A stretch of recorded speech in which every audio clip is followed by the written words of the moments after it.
Assalamualaikum warahmatullahi wabarakatuh. Halo, sahabat-sahabat sejati. Seperti biasa, jumpa lagi dengan aku, Gunawan Sejati yang ganteng dan imut-imut. Teman-teman, di video kali ini saya mau menjawab beberapa pertanyaan dari sahabat-sahabat sejati saya, viewer saya, di beberapa konten seputar kelinci ya. Jadi pertanyaannya kira-kira begini, Kang, bagaimana katanya mengobati anak kelinci yang mencret? Nah, adapun cara saya mencegah supaya anak kelinci tidak mencret adalah dengan memberi pakan induknya, yaitu dengan pakan yang mengandung obat gitu. Jadi bukan hanya rumput, tapi daun-daunan. Di sini saya jelaskan daun-daunan ya, bukan rumput. Nah, pertama adalah daun pisang, teman-teman. Terutama pucuknya. Pucuk daun pisang itu obat mencret ya. Kemudian daun pepaya itu obat mencret atau obat diare ya. Dan satu lagi yang ini luar biasa, dan saya sangat beruntung lah punya daun yang satu ini. Namanya daun aprika, teman-teman. Ternyata daun aprika itu cukup manjur juga untuk mencegah daripada mencret. Saya banyak nanam dan banyak juga teman-teman, ya bukan banyak, ada beberapa yang sudah saya kirim lah melalui jasa pengiriman paket, teman.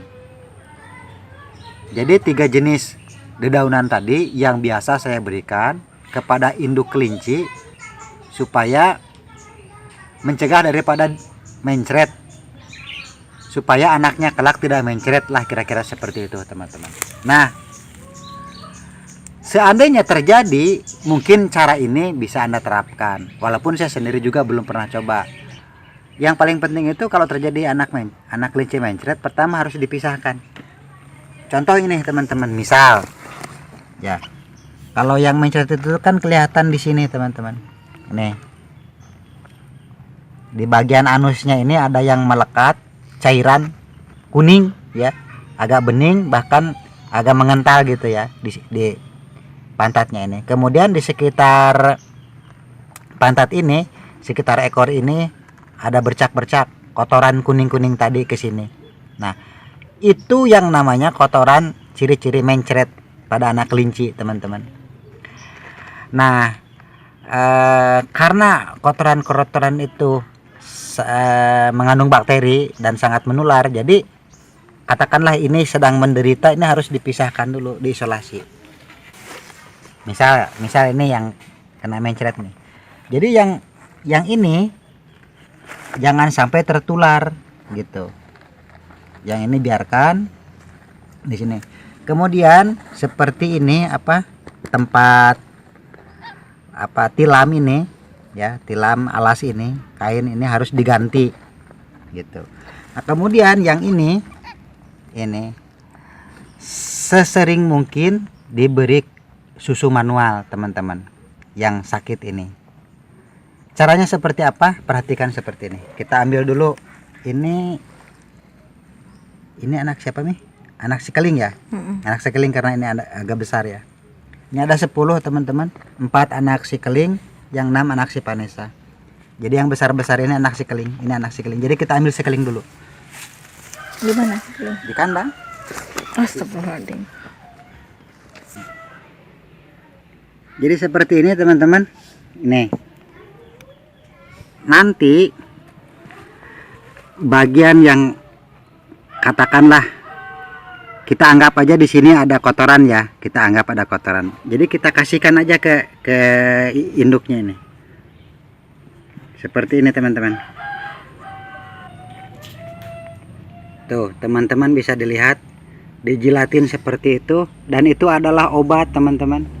Obat paling mujarab untuk anak kelinci yang mencret. Tuh, dijilatin seperti itu nanti sama si keling, sama ibunya. Jadi kalau anak kelinci mencret seperti itu caranya ya, dijilatin tuh sama si keling tuh. Itu obat, itu air liurnya itu.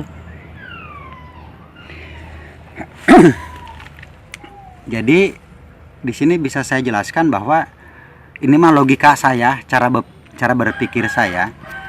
Jika anak kelinci kita mencret, jadi yang yang diberi pasokan obat itu bukan anak kelincinya teman-teman, tapi induknya. Induknya diberi dedaunan yang mengandung obat mencret gitu. Kenapa? Karena kan anaknya belum makan rumput, belum makan daun. Anaknya itu masih nyusu kan, masih nyusu. Oke. Jadi supaya susu induk kelinci itu mengandung obat, maka induk kelinci itu yang dikasih dedaunan yang mengandung obat. Ya, dalam hal ini misalnya si keling nih. Jadi sekelingnya yang dikasih daun pepaya, kemudian pucuk daun pisang, dikasih daun aprika, induknya si kelingnya gitu, supaya air susu si keling itu mengandung obat mencret, kira-kira begitulah singkatnya ya teman-teman. Pertama itu. Yang kedua, air liur daripada si keling ini itu mengandung obat. Kenapa? Karena Tuhan sudah menciptakan bahwa salah satu obat yang ada pada binatang itu adalah air liur. Kalau secara biologis, manusia dengan binatang itu air liurnya kan sama, maksudnya punya gitu. Ya, setiap makhluk hidup lah. Coba perhatikan, kambing, sapi, manusia, kan air liur itu dipergunakan untuk obat. Ya kan teman-teman? Ini mah saya ya. Pada saat kecil dulu, kalau luka di kulit, di kaki, di apa, itu selalu dijilat itu sama kakek saya. Dijilat, bahkan dijampe. Wah, diciduhan seperti itu. Diciduhan, dijilat. Begini, begini. Itu saya masih ingat.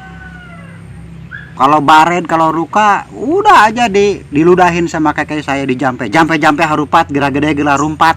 Wah, katanya begitu air ludah gitu ke luka saya, luka kalau ada darah begitu. Dan biasanya itu memang cepat sembuh gitu. Istilahnya air liur itu kan mengandung enzim. Enzim itu apa ya? Ya sejenis kandungan. Ya. Itu enzim itu obat. Pokoknya air liur makhluk hidup itu obat aja lah pokoknya mah. Lihat tuh. Tuh kan? Seperti itu.